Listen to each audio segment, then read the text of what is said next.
And let's move to the next session. And the next session is our satellite symposium.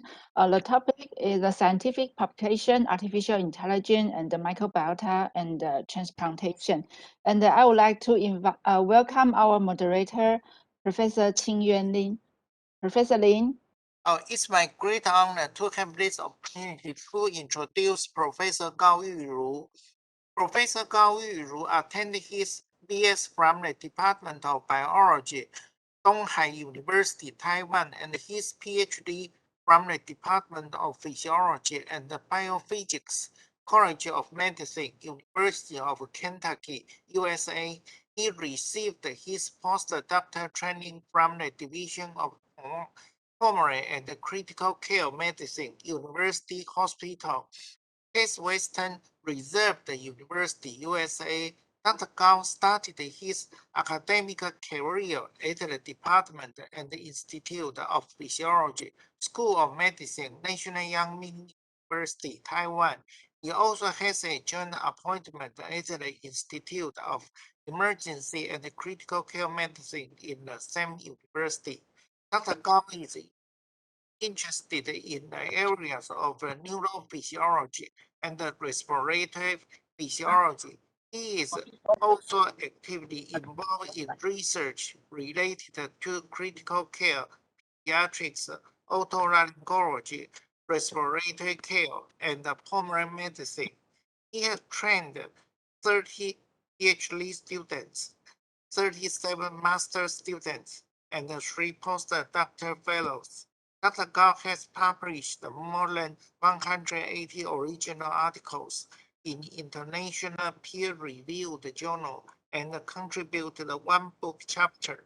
He is an academic editor for PLOS ONE and an editorial board member for Scientific Reports. He is an associate editor for both respiratory physiology and neurobiology and French in physiology. And the topic of Dr. Gao is how to begin writing your manuscript. Professor Gao, please. Good afternoon, everyone. The topic I would like to discuss with you today is how to begin writing your manuscript. Imagine that writing a manuscript is just like cooking a dish. Without preparing a good writing plan, you might get stuck in the middle and usually have two major questions: what to write and how to write. A good writing plan is just like a good recipe. As we all know, before cooking, we need to come up with a recipe. A recipe can indicate essential ingredients, which are the literature and backgrounds we need to know. And this is for the question of what to write. A recipe can also give us the precise step of cooking, which are the logic and flow of our writing. And this is for the question of how to write. Importantly, we can use the writing formula ABC to construct this writing plan. Therefore, the rest of my talk will focus on how to use this writing formula.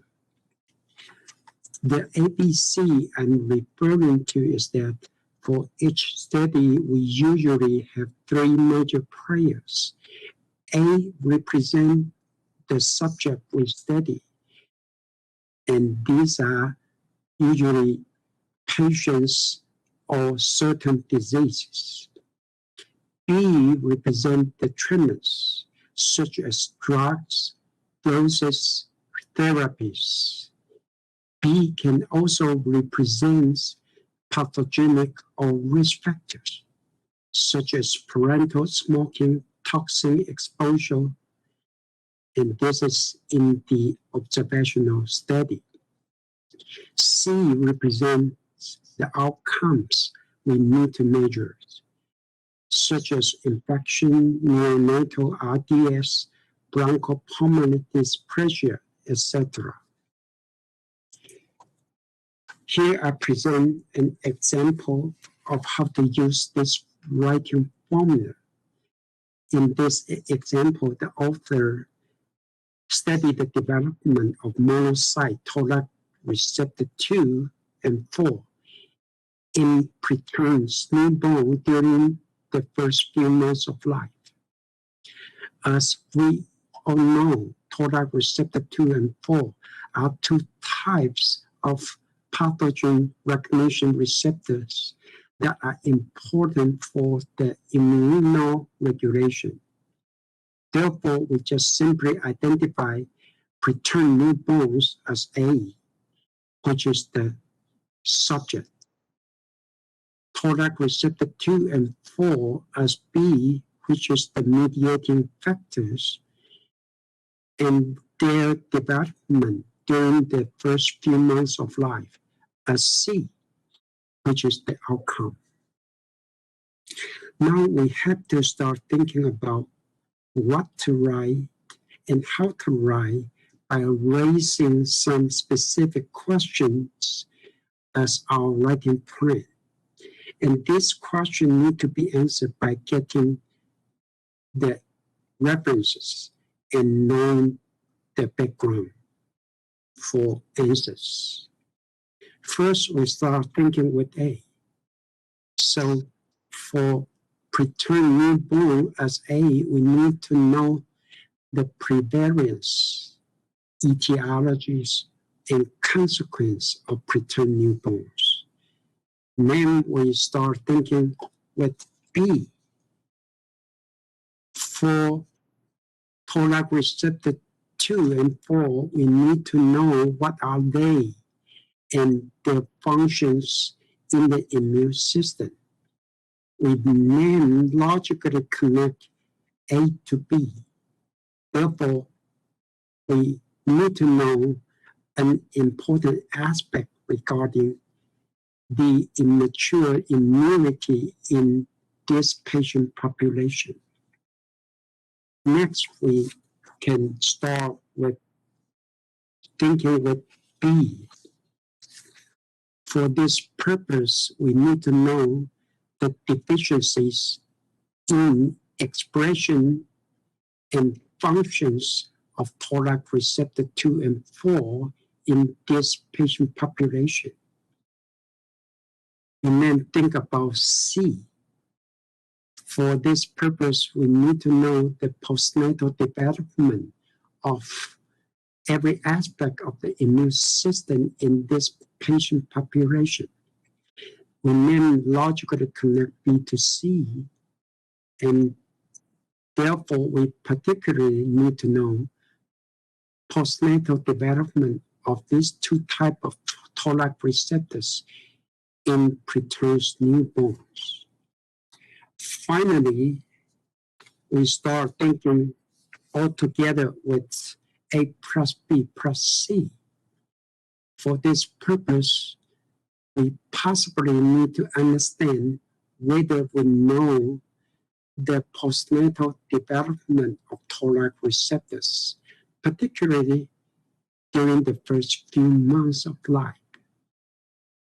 Evidently, it was still unknown at that time, and that was the reason why the authors could perform their study. Additionally, we also need to explain why we think that this topic is important. In this case, we can say this is important because these preterm newborns are easy to get infection during the first few months of life. And this explanation would give a good rationale for the study. What we have demonstrated here is that by using the writing formula ABC, we would be able to come up with a good writing plan regarding what to write and how to write. The writing formula ABC can also help us to efficiently correct and retrieve references. As shown here in our computer, we can initially preset some empty folders and subfolders. Here we can see A, B, C as premature newborns, Toll-like receptors, and their postnatal development. According to the writing plan we just constructed, for preterm newborns, we need to correct references regarding their prevariance, consequence, and deficiencies. I only list 3 subfolders here, but it can be more to be listed if necessary. For Toll-like receptors B, we need to correct reference regarding what are Toll-like receptors, what their function in immune system, and what happens when they are dysregulated. For postnatal development, we probably need to correct reference regarding differences in postnatal period, such as 1 month, 1 year, or 10 years. Difference in various aspects in immune system, and the postnatal assessment of several various outcomes. So these are the empty folder and subfolder we can initially create it. For each folder and subfolder, we can also create 3 empty subfolders. Here I present an example of correction reference relevant to difference in postnatal period. If our impression about certain reference we collect is very important to this topic, then we store them into these folders, important article. If the reference we correct are only relevant to this topic, then we store them into the other 2 folders. One additional suggestion is that, as we can see here, is the screen of PubMed search. Here we can download the PDF file of this particular references.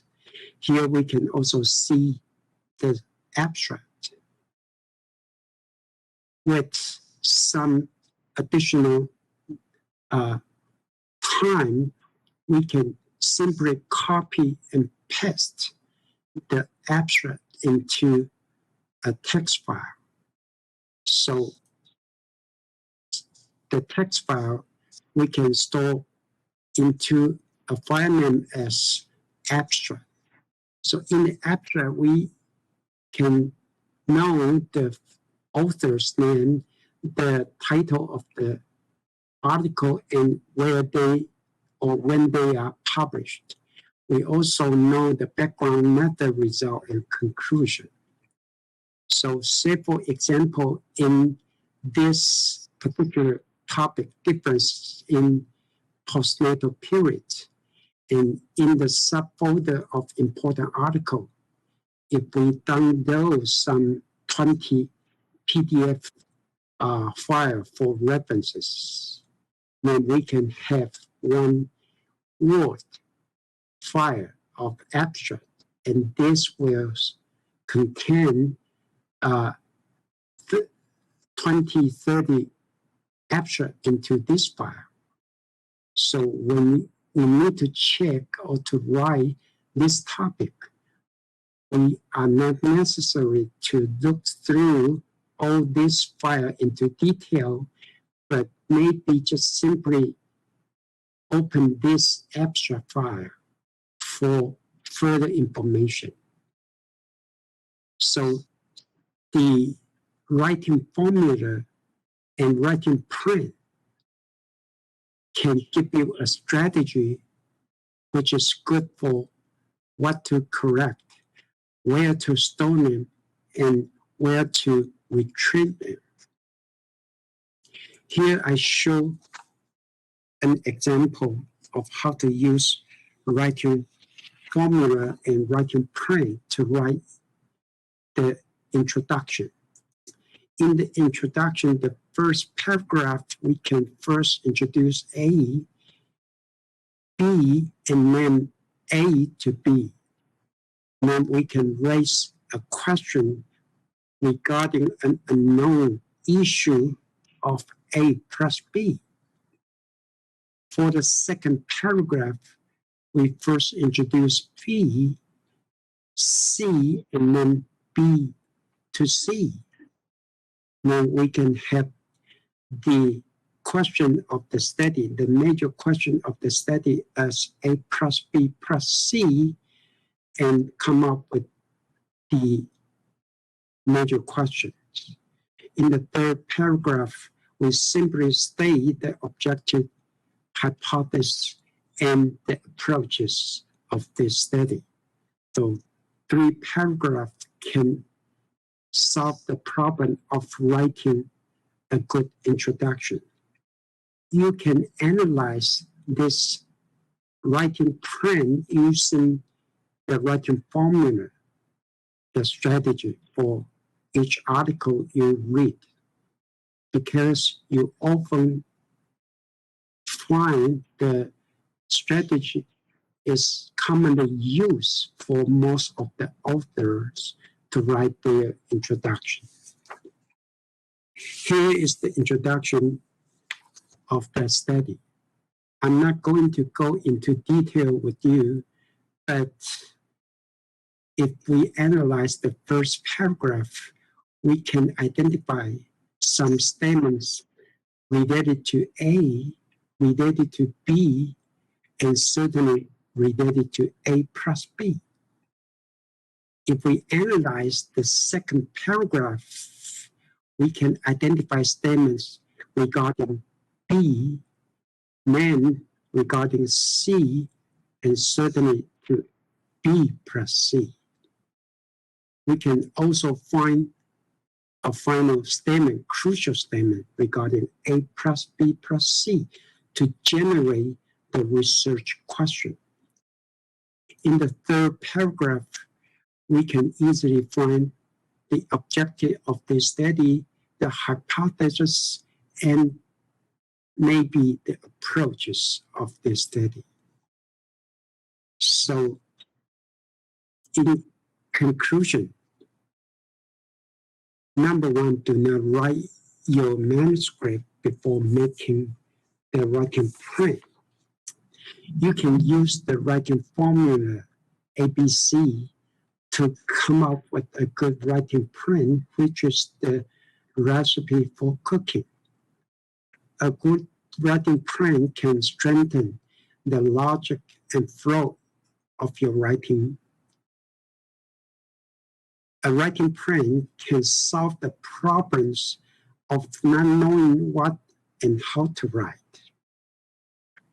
A writing print can also efficiently enhance the collection and retrieve of the references you collect.